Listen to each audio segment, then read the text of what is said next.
ছোটদের মোবাইল ব্যবহারে মোবাইলের অত্যাধিক রেডিয়েশন ছোটদের ব্রেনের জন্য অত্যন্ত ক্ষতিকর।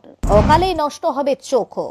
মোবাইল ফোন ছাড়া এক দণ্ডও থাকতে চায় না আপনার সন্তান। বকাঝকা নয়, এই 5 কৌশলে কমান তার ফোন অ্যাডিকশন। বাড়িতে ছোটদের মোবাইলের নেশা 1 সপ্তাহের মধ্যে জাদুর মতো কিভাবে কাটাবেন, রইল 5টা দারুণ টিপস।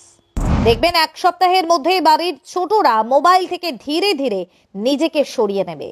দেখুন, আমরা আপনাকে এখানে 5টা পয়েন্ট বলবো পরপর, সব কটা অবশ্যই মন দিয়ে শুনবেন। আজ থেকে ব্যবহার করুন এই টিপস, দেখবেন বাড়ির বাচ্চারা মোবাইল ঘাঁটা প্রায় বন্ধ করে দিয়েছে। এখন প্রায় সকলেই মোবাইল অন্তপ্রাণ। বিছানায় শুয়ে, বাসে, ট্রেনে ঝুলতে ঝুলতে, এমনকি টয়লেট সিটে বসেও এই যন্ত্রের ব্যবহার হয়েই চলেছে। মোবাইলের স্ক্রিন থেকে চোখ ফেরানোর ফুরসতে মিলছে না। তবে এই যদি দায়িত্ববান বড়দের অবস্থা হয়, তবে ছোটদের আর দোষ দিয়ে লাভ কি? বিশেষজ্ঞদের কথায় ছোটরা যা দেখে তাই শেখে। তাই বাবা মাকে রাউন্ড দ্য ক্লক মোবাইল ব্যবহার করতে দেখে তাদেরও এই যন্ত্রের প্রতি আগ্রহ জন্মাচ্ছে। ধীরে ধীরে ছোটরা মোবাইলকে নিজেদের সঙ্গী করে নিচ্ছে। এই যন্ত্র ছাড়া 1 মিনিটও মন টিকছে না ছোটদের। এমনকি খাবার সময়ও তাদের হাতে থাকছে মোবাইল ফোন, আর তবেই মুখে উঠছে খাবার। আর অভিভাবকেরাও সময় বাঁচানোর জন্য শিশুর হাতে মোবাইল তুলে দিচ্ছেন। এতেই হয়ে যাচ্ছে মস্ত বড় ক্ষতি। নিয়মিত মোবাইল ব্যবহারের ফলে ছোটদের মধ্যে মনোসংযোগের সমস্যা, আচরণগত সমস্যা, অবসাদ, পড়াশোনায় মন না দেওয়া বা কারোর সঙ্গে মিশতে না পারার মতো গুরুতর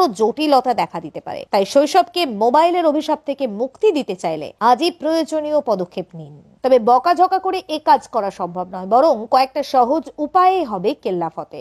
1, আগে নিজেরা মোবাইল ব্যবহার তার সামনে করবেন না মোটেই। শিশুদের মন অনেকটা আয়নার মতো, তারা সহজেই সবকিছু অনুকরণ করতে পারে। এই পরিস্থিতিতে আপনারা যদি সারাদিন মোবাইল হাতে নিয়ে বসে থাকেন, তবে সন্তান সেই অভ্যাস রপ্ত করবেই। এতে তাদের দোষ দিয়ে কোনো লাভ নেই। তাই সবার প্রথমে আপনাদের মোবাইল ব্যবহার কমাতে হবে। আপনি মোবাইল থেকে দূরে থাকলে দেখবেন শিশুর মধ্যে পরিবর্তন আসছে। এক্ষেত্রে সব থেকে ভালো পন্থা হলো অফিস থেকে ফেরার পর, অর্থাৎ আপনার কাজের পর মোবাইল ব্যবহার না করা।